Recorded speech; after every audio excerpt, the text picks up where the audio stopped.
Hello friends, नमस्कार। आप सभी को नमस्कार। आप सभी का वेलकम इस क्लास में। You all are welcome to this class.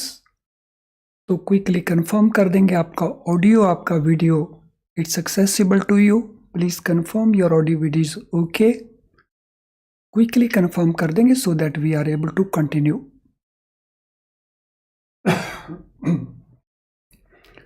सो मैं वेट कर रहा हूं आपका confirmation. Your audio video is okay so that we can start. कर दीजिए confirm quickly. I wait for that confirmation. Yes, all of you सभी confirm कर देंगे क्विकली। तो चलिए शुरू करते हैं आज का डिस्कशन। तो आज हम करेंगे कॉस्ट अकाउंटिंग। ऑलरेडी हमने स्टीवर्डशिप अकाउंटिंग किया, मैनेजमेंट अकाउंटिंग किया। No, cost accounting. तो कॉस्ट अकाउंटिंग क्या है? This has origin in industrial revolution in England which presented a challenge to the development of accounting as a tool of industrial management। तो cost accounting कहाँ से शुरू हुआ? तो इसका जो ओरिजिन है, इसका जो जन्म है, वो था industrial revolution in England. So UK में जो इंडस्ट्रियल रेवोल्यूशन हुआ था long back.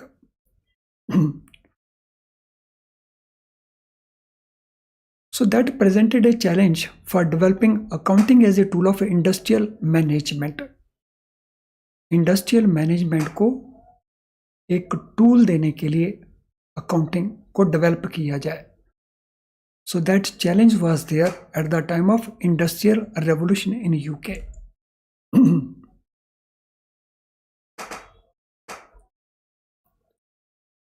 Costing techniques were developed as guides to management actions. तो इस पर्पस के लिए उस समय क्या किया गया? कॉस्टिंग टेक्निक्स डेवलप की गई ताकि मैनेजमेंट को गाइड किया जा सके उनके एक्शंस से लेकर के उनके एक्शंस के लिए। Costing techniques were developed as guides to management actions.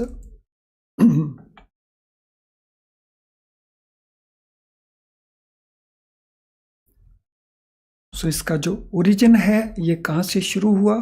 तो उस ओरिजिन को हम देख सकते हैं इन द इंडस्ट्रियल रेवोल्यूशन जो यूके में हुआ, जिसने ये चैलेंज प्रेजेंट किया कि अकाउंटिंग को हम इंडस्ट्रियल मैनेजमेंट में टूल के तौर के ऊपर कैसे यूज कर सकते हैं। और उस पर्पस के लिए कॉस्टिंग टेक्निक्स को डेवलप किया गया ताकि मैनेजमेंट के एक्शंस के लिए गाइडेंस प्रोवाइड की जा सके। नो, कॉस्ट अकाउंटिंग हम उसको डिफाइन कैसे करेंगे? तो definition of cost accounting. Cost accounting is concerned with the application of costing principles, costing methods, costing techniques to ascertain the cost and then control the cost and assess profitability and efficiency of the enterprise। बहुत important definition है, बहुत सारी बातें इसमें लिख दी गई हैं। सो पहले इसको नोट कर लेंगे। Cost accounting is concerned with applying the costing principles। applying the costing principles, applying costing methods, applying costing techniques। किस पर्पस के लिए? कॉस्ट जानने के लिए, टू ascertain द कॉस्ट। और कॉस्ट जब जान लिया तो उसको कंट्रोल करने के लिए, एंड देन प्रॉफिटेबिलिटी को असेस करने के लिए और एंटरप्राइज की, बिजनेस की एफिशिएंसी को असेस करने के लिए। तो कॉस्ट अकाउंटिंग में हम किस किस को यूज करते हैं? कॉस्टिंग के प्रिंसिपल्स को, कॉस्टिंग के मेथड्स को, कॉस्टिंग की टेक्निक्स को यूज करते हैं। किस पर्पस के लिए? तो कॉस्ट का अंदाजा लगाने के लिए कॉस्ट का असर्टन करना, उसका असेसमेंट करना,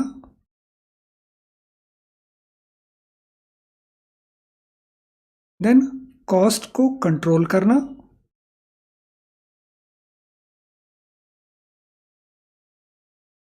और फिर प्रॉफिट को और बिजनेस की एफिशिएंसी को असेस करना। तो ये सारे इंपॉर्टेंट एलिमेंट्स हैं कॉस्टिंग की डेफिनेशन के अंदर।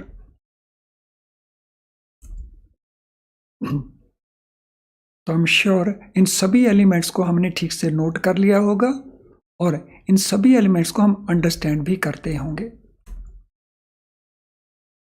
तो ये सारे एलिमेंट कॉस्टिंग के हैं। तो कॉस्टिंग की डेफिनेशन के पास अब हम आगे बात करेंगे। सो cost accounting is concern with accumulation and assignment of historical cost to unit of product and departments primarily for valuation of stock and measurement of profit। तो इसको भी अंडरस्टैंड कर लेते हैं। कॉस्ट अकाउंट किसके साथ रिलेटेड है? अकमुलेशन, इकट्ठा होते जाना, and assignment of historical cost. So historical cost का मीनिंग क्या है? जो cost over the time period इनकर किया गया, किसके ऊपर? यूनिट ऑफ प्रोडक्ट के ऊपर, और डिफरेंट डिपार्टमेंट में उसको इनकर किया गया। और इसको यूज हम किस पर्पज के लिए करते हैं? Valuation of stock and measurement of profit. तो स्टॉक के वैल्यूएशन के लिए और प्रॉफिट मेजरमेंट के लिए हम इसको यूज करते हैं। तो नोट कर लेंगे, cost accounting is concerned with accumulation and assignment of historical cost. तो हिस्टोरिकल कॉस्ट क्या है? पहले हमने रॉ मटेरियल परचेज किया, फिर रॉ मटेरियल की कन्वर्जन कॉस्ट हुई। तो जब हम बात करते हैं रॉ मटेरियल की कॉस्ट, फिर उसकी कन्वर्जन की कॉस्ट, फिर उसको स्टोर करने की कॉस्ट, फिर उसको बेचने की कॉस्ट, ये सारी की सारी पार्ट बन गए हिस्टोरिकल कॉस्ट। तो 1 यूनिट ऑफ प्रोडक्ट को कितनी कॉस्ट एलोकेट की जाए, असाइन की जाए, या डिफरेंट डिपार्टमेंट को कितनी कॉस्ट एलोकेट की जाए, और फिर इसको हम यूज करेंगे स्टॉक वैल्यूएशन के अंदर और प्रॉफिट को मेजर करने के लिए। So that is genesis of cost accounting. Cost accounting seeks to ascertain cost of unit produced or sold and services rendered by the business unit to use control over cost to assess the profitability and efficiency of enterprise।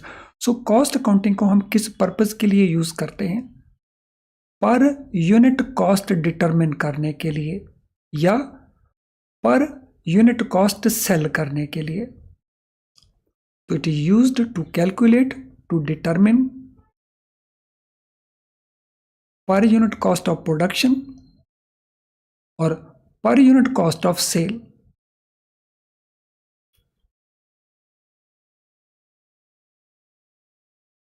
And then हम assess करते हैं profitability and efficiency of the enterprise.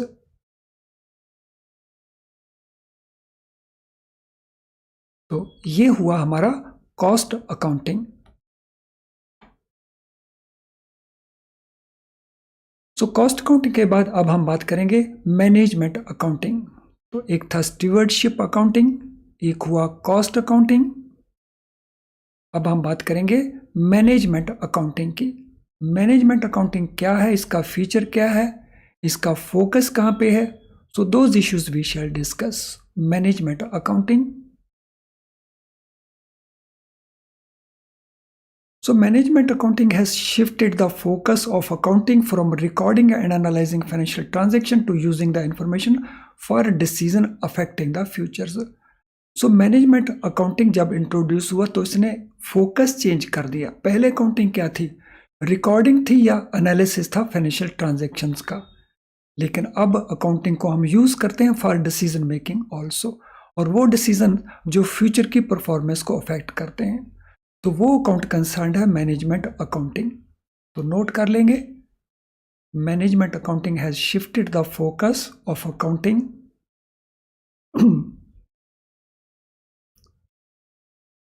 from recording and analysis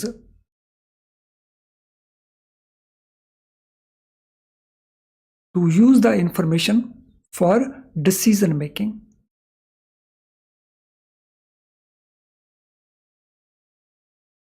तो जब हम information को केवल record ही नहीं करते, इंफॉर्मेशन को केवल एनालाइज ही नहीं करते, जब हम उसको डिसीजन पर्पस के लिए यूज करते हैं, तो ये फोकस आ गया चेंज, और ये चेंज लेके आया management accounting. The practice of using accounting information as a direct aid to management came into use in 20th century. यानी मैनेजमेंट अकाउंटिंग का जो कॉन्सेप्ट है एज एन अकाउंटिंग, तो इसका ओरिजिन हुआ 20th सेंचुरी के अंदर, यानी ये 100 साल से ज्यादा पुराना नहीं है।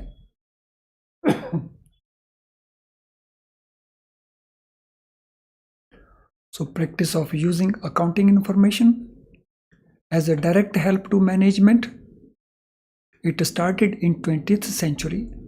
ये 20th सेंचुरी में शुरू हुआ। Modern management demands detailed information for decision making, which led to development of management accounting. जो आजकल की मैनेजमेंट है वो डिमांड करती है फाइनेंस डिपार्टमेंट से कि उसको डिटेल्ड इंफॉर्मेशन प्रोवाइड की जाए डिसीजन मेकिंग पर्पस के लिए, और इसी से मैनेजमेंट अकाउंटिंग का डेवलपमेंट हुआ। So present day management needs detailed information for decision making.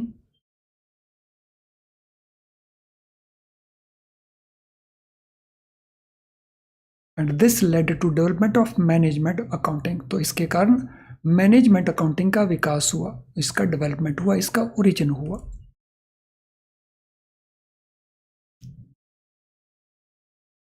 So I am sure कि आप हर चीज को अच्छे से लिख पा रहे हैं और हर चीज को आप अच्छे से अंडरस्टैंड कर पा रहे हैं। अगर ऐसा है तो क्विकली टाइप कर देंगे नो क्वेश्चन NQ। तो ये मैं अज्यूम कर रहा हूं कि हर चीज आप अच्छे से अंडरस्टैंड कर पा रहे हैं एंड कन्वीनियंटली आप नोट कर रहे हैं, और क्विकली कंफर्म कर देंगे by posting NQ no question, और you can even type your question, no problem. So सभी कंफर्म कर देंगे by posting the words NQ, all of you. So बहुत सारे स्टूडेंट हैं क्लास में, तो all of you please do it. So management accounting is generally include cost accounting and budgeting. तो इसमें दो चीजों को कंबाइन कर दिया जाता है तो मैनेजमेंट अकाउंटिंग में। So it includes cost accounting and it includes budgeting as well. So budgeting होता है एस्टिमेट्स करना, तो इट इंक्लूड्स, इसके दो एलिमेंट हो गए, cost accounting also and budgeting also.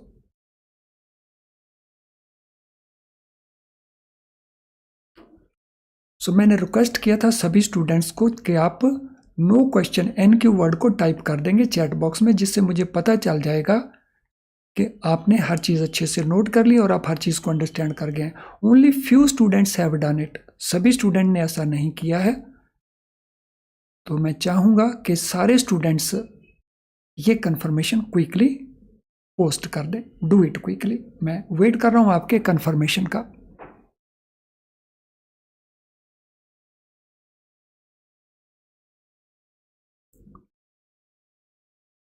Yes I am waiting. सभी स्टूडेंट्स पोस्ट कर देंगे NQ, और अगर आपका कोई क्वेश्चन है तो अपने क्वेश्चन को भी टाइप कर सकते हैं।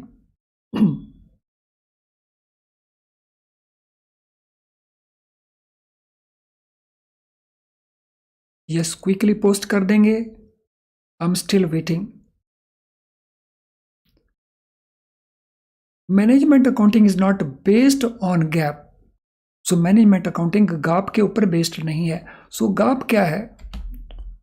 सो गाप है generally accepted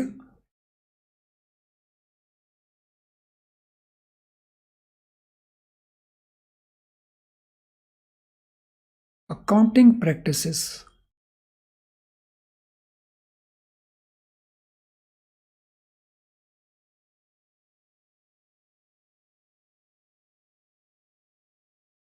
generally accepted accounting practices. तो ये केवल इसके ऊपर बेस्ड नहीं है,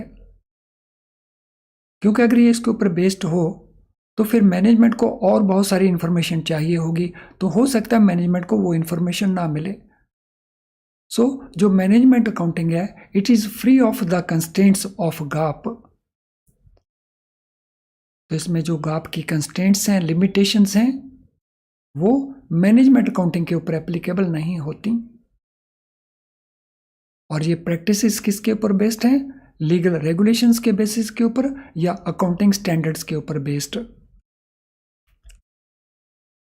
तो यहाँ पे मैनेजमेंट अपनी रिक्वायरमेंट के मुताबिक ये अकाउंटिंग करवाती है, तो दैट मैनेजमेंट को प्रॉपर डिसीजन मेकिंग के लिए इंफॉर्मेशन मिल सके। तो that is the purpose.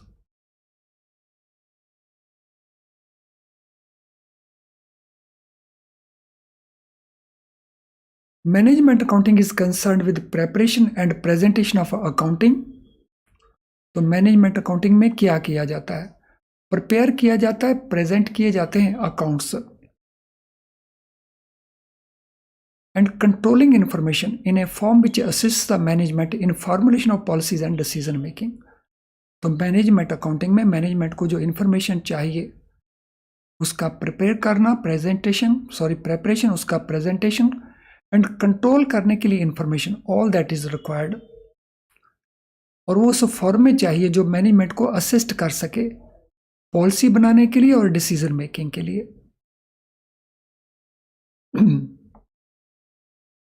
So management accounting is concerned with preparation and presentation of accounting plus controlling information in a format which helps the management to formulate the policy and take the decisions.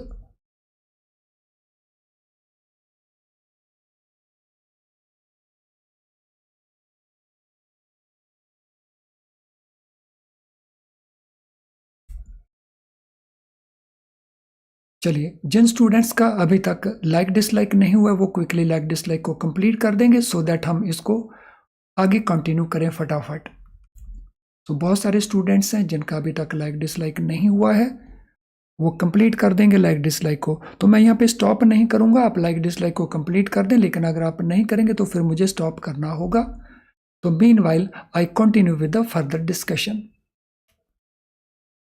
तो अब हम बात करेंगे social responsibility accounting की। ये सारे के सारे क्वेश्चंस बार बार पूछे जा चुके हैं इन टॉपिक्स के ऊपर, लगातार अपीयर होते हैं ये क्वेश्चंस, तो quite important topic. Social responsibility accounting क्या है? इसका जन्म कब हुआ, इसका ओरिजिन कब हुआ? It has the birth to increasing social awareness over the last 2 decades. पिछले 2 दशक के अंदर इंक्रीज हो रहा है सोशल अवेयरनेस बिजनेस के लिए। बिजनेस की सोसाइटी के प्रति कुछ रिस्पॉन्सिबिलिटीज हैं, तो ये अवेयरनेस इंक्रीज हो रही है और इसी के कारण सोशल रिस्पॉन्सिबिलिटी अकाउंटिंग ने जन्म लिया। Social responsibility account took its birth because of increasing social awareness about business social obligations. Business की जो सोशल ऑब्लिगेशंस हैं उनके बारे में अवेयरनेस।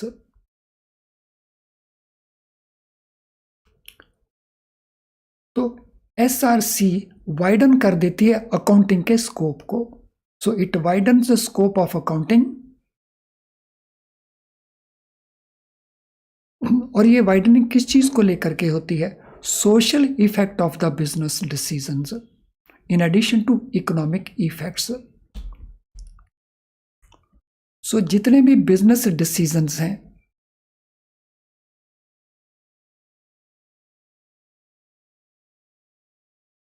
वो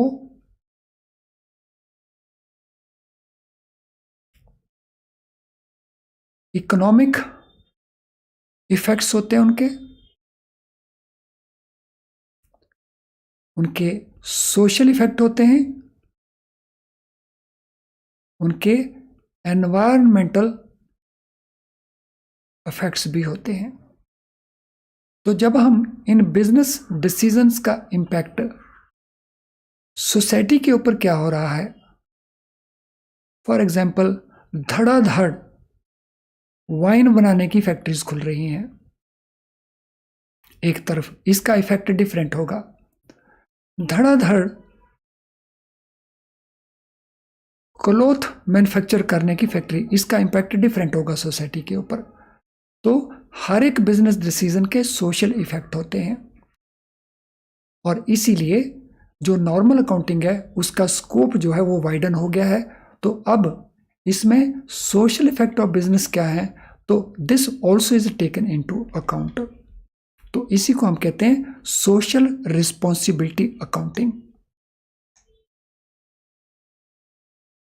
सो लाइक डिसलाइक अभी नहीं हुआ बहुत सारे स्टूडेंट्स का, तो मैं वेट कर रहा हूं आपका लाइक डिसलाइक कंप्लीट हो जाए। तो डू इट क्विकली जिन जिन का नहीं हुआ लाइक डिसलाइक। तो अगर आपको सेशन यूजफुल लग रहा है तो उसको लाइक करने में कोई आपको परेशानी नहीं होनी चाहिए, और अगर सेशन आपको यूजफुल नहीं लग रहा तो आपके पास ये भी ऑप्शन है कि आप उसको डिसलाइक कर सकते हैं, but do it quickly. So I am waiting for that, do it quickly.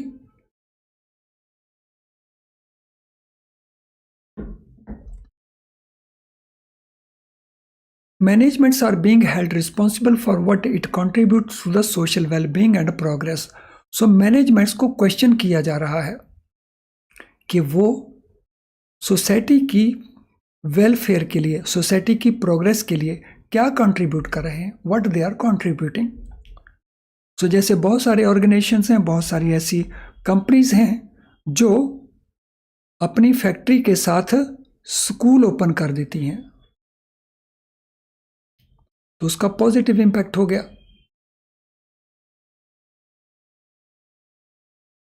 तो ये मैनेजमेंट से क्वेश्चन किए जा रहे हैं कि वो सोशल वेलबींग के लिए और प्रोग्रेस के लिए क्या कंट्रीब्यूट कर रहे हैं, तो उनका कंट्रीब्यूशन क्या है सोशल वेलबींग के अंदर, सामाजिक भलाई के लिए उनका कंट्रीब्यूशन क्या है। तो ये है सोशल रिस्पॉन्सिबिलिटी अकाउंटिंग। अब हम बात करेंगे ह्यूमन रिसोर्सेज अकाउंटिंग की। Human resources accounting. So human resources accounting क्या है? In 1964, the first attempt was made by Hermanson to include figures on human capital in the balance sheet. तो 1964 के अंदर पहली बार ऐसा देखा गया कि हरमनसन ने जो ह्यूमन कैपिटल है, यानी जो ह्यूमन रिसोर्सेज हैं, उसके डेटा को बैलेंस शीट में इंक्लूड किया एक इंपॉर्टेंट इंफॉर्मेशन के तौर के ऊपर। So in 1964, it was first time that Hermansen included the data on human capital in the balance sheet. यानी ह्यूमन रिसोर्सेज अकाउंटिंग बहुत पुराना नहीं है, इट इज ऑलमोस्ट 55 और 60 years old only. सो इसको हमने ह्यूमन रिसोर्सेज अकाउंटिंग के तौर के ऊपर जाना। So it came to be known as HRA, human resources accounting. तो ये डेटा जब उसमें डाला गया, उसका इंपैक्ट देखा गया इन द बैलेंस शीट, तो it came to be known as human resources accounting. तो इसको हम कहते हैं human resources accounting. HRA is a branch of accounting HRA accounting का ही एक पार्ट है. It is a branch of accounting. It seeks to report and emphasis importance of human resources. तो HRC क्या इंसिस्ट करता है? ये इंसिस्ट करता है कि ह्यूमन रिसोर्सेज की इंपॉर्टेंस क्या है, उसको प्रॉपर वे में रिपोर्ट किया जाए. क्योंकि ह्यूमन रिसोर्सेज में उनका नॉलेज, उनका ट्रेनिंग, उनकी लॉयल्टी टुवर्ड्स द ऑर्गेनाइजेशन, उनकी commitment to the organisation, company की चाहे अर्निंग है या कंपनी के जो टोटल एसेट हैं, दोनों को इफेक्ट करता है. तो quality of human resources in terms of their knowledge, in terms of their training, in terms of their loyalty and commitment.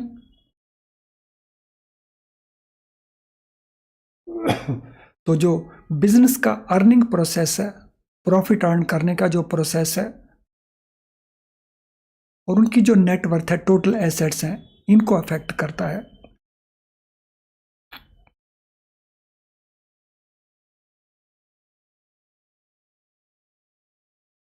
HRA एक प्रोसेस के तौर के ऊपर देखा जाता है. So HR is a process to identify and measure data about human resources and communicating this information to interested parties. तो HRA human resources accounting में क्या किया जाता है? आइडेंटिफाई किया जाएगा, नंबर 1, और ह्यूमन रिसोर्स के बारे में डेटा को मेजर किया जाएगा और इसको कम्युनिकेट कर दिया जाएगा इंटरेस्टेड पार्टीज को. तो इंटरेस्टेड पार्टीज कौन है? तो इंटरेस्टेड पार्टीज हैं मैनेजमेंट. इंटरेस्टेड पार्टीज कौन है? सो इंटरेस्टेड पार्टीज हैं workers,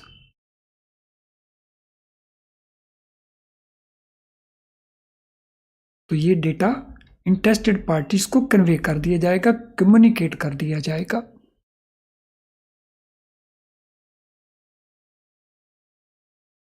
so I am sure social responsibility, human resources accounting आपने ठीक से अंडरस्टैंड कर लिया होगा, ठीक से आपने नोट कर लिया होगा.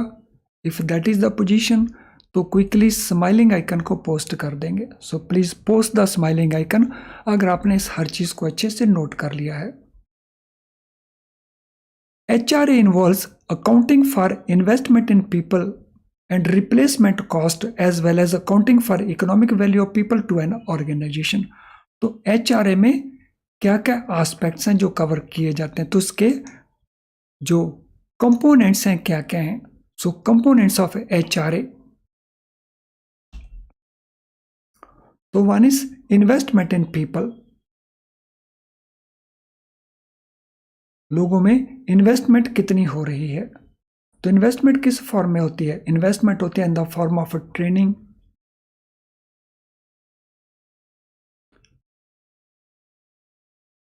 देन अगर एम्प्लॉय छोड़ के जाते हैं तो उनकी रिप्लेसमेंट कॉस्ट क्या है? तो पर्टिकुलरली जैसे IT इंडस्ट्री है, उसमें बहुत सारे एट्रिशन है, बहुत सारे लोग छोड़ के चले जाते हैं और उसकी बहुत बड़ी कॉस्ट होती है. और ऑर्गेनाइजेशन में लोग इकोनॉमिक वैल्यू क्या क्रिएट कर रहे हैं? तो इकोनॉमिक वैल्यू क्या है लोगों का फॉर द ऑर्गेनाइजेशन? तो ये कंपोनेंट्स हैं HRA के. तो उनमें इन्वेस्टमेंट कितनी की जाती है बाय द ऑर्गेनाइजेशन? जो लोग छोड़ के चले जाते हैं तो उनकी स्थान पे दूसरे लोगों को लेके आना पड़ता है, उसकी रिप्लेसमेंट कॉस्ट है. और वो कितनी वैल्यू जनरेट कर पाते हैं, उसकी इकोनॉमिक वैल्यू लोगों की क्या है. तो ये सारे के सारे एस्पेक्ट हो जाते हैं हमारे HRA के अंदर. चलिए फ्रेंड्स, आज की क्लास को हम यहीं पे वाइंड अप करते हैं. आई एम श्योर कि क्लास में जो डिस्कस हमने किया वो आपके लिए, पेपर के लिए बहुत बहुत यूज़फुल रहेगा, क्योंकि इस एरिया में लगातार क्वेश्चंस पूछे जा चुके हैं और आगे भी पूछे जाते रहेंगे. सो नेक्स्ट क्लास में हम मिलेंगे। अगर आपका कोई क्वेश्चन हो तो आप कमेंट बॉक्स में भी अपने क्वेश्चंस को टाइप कर सकते हो।